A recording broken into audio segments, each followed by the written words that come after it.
Trainers, ये तो हम जान चुके हैं कि डिज़ाइन एक्चुअली क्या है। तो चलिए आए अब हम ये देखने की कोशिश करते हैं कि डिज़ाइन का प्रोसेस क्या है, यानी कि वो कौन से स्टेप्स हैं जिनको फॉलो करके हम कोई भी चीज़ बाआसानी डिज़ाइन कर सकते हैं। आपको मैं यहाँ पे एक और बात बताता चलूँ कि डिज़ाइन किसी प्रॉब्लम को तो सॉल्व करता ही है, लेकिन इसके साथ साथ ये एक ऐसा प्रोसेस भी है जो किसी भी प्रोडक्ट या सर्विस की वैल्यू में भी इजाफा करता है।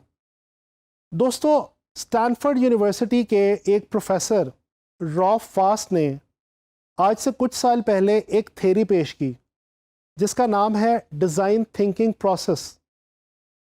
डिज़ाइन थिंकिंग प्रोसेस के अंदर रॉफ फास्ट ने 5 से 6 ऐसे स्टेप्स डिफाइन कर दिए जिनको अगर आप फॉलो करें तो आप कोई भी चीज़ बहुत आसानी के साथ डिज़ाइन कर सकते हैं। दोस्तों, दुनिया में एक बहुत बड़ी डिज़ाइन बनाने वाली कंपनी है ईडीओ। ईडीओ के फाउंडिंग मेंबर डेविड केले और उसके सीईओ टिम ब्राउन ने भी आगे चल के डॉक्टर रॉफ फास्ट की इस थ्योरी को ना सिर्फ सेकंड किया, बल्कि इसको डिज़ाइन के अंदर बहुत ही ज़्यादा मुआवन और मददगार कहा। चले आए हम एक काम करते हैं, हम डिज़ाइन थिंकिंग प्रोसेस की मदद से डिज़ाइनिंग के प्रोसेस को समझने की कोशिश करते हैं। डिज़ाइन के प्रोसेस का जो पहला स्टेप है वो है कि आप उस प्रॉब्लम को डिफाइन कर लें जिसका सॉल्यूशन आप ढूंढने के लिए निकले हैं। दूसरा स्टेप है एम्पैथी। इस स्टेप के अंदर हम अपने टारगेट ऑडियंस के बारे में इंफॉर्मेशन कलेक्ट करते हैं। ट्रेनर्स, यहाँ पे आप लोगों को मैं रुक के बताना चाहूँगा कि टारगेट ऑडियंस किसे कहते हैं। टारगेट ऑडियंस का कॉन्सेप्ट डिज़ाइन के अंदर बहुत ही ज़्यादा अहमियत का हामिल है। टारगेट ऑडियंस एक्चुअली वो लोग हुआ करते हैं जिनके लिए आप एक्चुअली वो डिज़ाइन बना रहे हैं।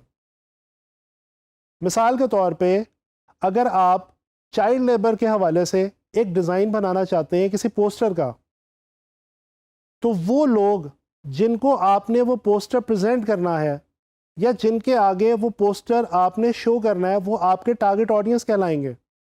एम्पैथी के इस सेकंड स्टेज के ऊपर हम ये जानने की कोशिश करते हैं कि हमारे टारगेट ऑडियंस किस एज ग्रुप से ताल्लुक़ रखते हैं, उनकी फाइनेंशियल क्लास क्या है, उनकी इकोनॉमिक क्लास क्या है और उनकी एजुकेशनल क्लास क्या है। इसके बाद बारी आती है हमारे तीसरे स्टेप की, जो कि बहुत ही इंटरेस्टिंग है। ये तीसरा स्टेप है आइडिएट। जी, आइडिएट का मतलब है ब्रेनस्टॉर्मिंग करना या आइडिया को एनालाइज करना। लफ्ज़ आइडिएट निकला है आइडिया से, यानी कि आइडिया डेवलप करना। प्रॉब्लम डिफाइन हो गई, टारगेट ऑडियंस के बारे में पता चल गया। अब हम आइडिया डेवलप करने की कोशिश करेंगे अपने डिज़ाइन के हवाले से। चौथा स्टेप है प्रोटोटाइप। इस स्टेप के अंदर हम अपने डिज़ाइन का एक मॉडल बनाते हैं ताकि हम अपने डिज़ाइन को एक प्रॉपर फाइनल शेप दे सकें। इसके बाद बारी आती है फीडबैक की। जब आपने एक ख़ास मॉडल बना लिया, उसके बाद आप वो मॉडल फीडबैक के लिए लोगों के सामने प्रेजेंट करेंगे, और ना सिर्फ प्रेजेंट करेंगे बल्कि लोगों से उसके बारे में उनकी राय भी जानने की कोशिश करेंगे। इसके बाद बारी आती है हमारे आखिरी स्टेप की, जिसके अंदर हम उस फीडबैक की बेस पे जो हमें मिल चुकी होती है अपने डिज़ाइन को इम्प्रूव करने की कोशिश करते हैं और कोशिश करते हैं कि वो तमाम प्रॉब्लम्स जो हमारे डिज़ाइन में मौजूद हैं उनको किसी हद तक इरेडिकेट किया जा सके। दोस्तों, मैं ये सारा प्रोसेस आपको एक एग्जाम्पल के थ्रू समझाना चाहूँगा। फ़र्ज़ कर लें कि आप फ्रीलांस ऑनलाइन मार्केट पे काम कर रहे हैं।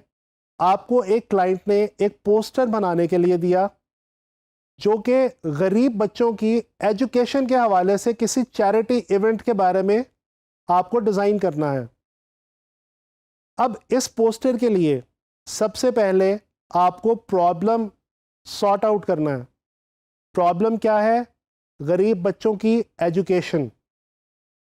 अब उसके बाद आप टारगेट ऑडियंस के बारे में जानने की कोशिश करेंगे, यानी ये पता लगाएंगे कि उस चैरिटी इवेंट के ऊपर कौन से ऐसे लोग आने वाले हैं जो चैरिटी या डोनेशन दे सकते हैं। इसके बाद आप आइडिया क्रिएट करेंगे। आइडिया क्रिएट करने के बाद आप उसका एक डिज़ाइन ऑप्शन बनाएंगे और वो डिज़ाइन ऑप्शन किसी भी ऐसे शख्स के सामने प्रेजेंट करेंगे जो उस टारगेट ऑडियंस को मैच करता हो, और उस शख्स से मिलने वाली तमाम फीडबैक की बेस पे आप अपने उस डिज़ाइन को इम्प्रूव करने की कोशिश करेंगे। तो ये है आपका डिज़ाइन प्रोसेस। दोस्तों, डिज़ाइन थिंकिंग अप्रोच का हमारी डेली लाइफ के अंदर भी बहुत ही ज़्यादा अहम किरदार है। डिज़ाइन थिंकिंग प्रोसेस को इस वक्त अमेरिका, ऑस्ट्रेलिया और कनाडा जैसे बड़े ममालिक में बहुत ही ज़्यादा पजीराई हासिल हो चुकी है, और वहाँ पे कोशिश ये की जा रही है कि स्कूलों, कॉलेजों और यूनिवर्सिटीज़ के अंदर स्टूडेंट्स के अंदर डिज़ाइन थिंकिंग प्रोसेस को इंजेक्ट किया जा सके और उनको इस काबिल बनाया जा सके कि वो अपनी डेली लाइफ में फेस किए जाने वाले डिफरेंट प्रॉब्लम्स को सॉल्व करने की कोशिश करें और इस तरह से नई चीज़ें डिज़ाइन करें। ग्राफिक डिज़ाइन के अंदर भी डिज़ाइन थिंकिंग अप्रोच डेफिनेटली बहुत ज़्यादा इम्पॉर्टेंस का हामिल है। अगर आप एक अच्छे ग्राफिक डिज़ाइनर बनना चाहते हैं तो डेफिनेटली आपको ये पता होना चाहिए कि वो कौन से टारगेट ऑडियंस है जिसके लिए आप कोई भी चीज़ डिज़ाइन करने जा रहे हैं। इसके अलावा आपको आइडिया क्रिएट करना भी आना चाहिए, और जी हाँ, अपने आइडिया को दूसरे लोगों तक एनालाइजेशन के लिए भी दिया करें और उनसे मिलने वाली फीडबैक की बेस पे अपने बनाए हुए डिज़ाइन को इम्प्रूव करने की कोशिश करें।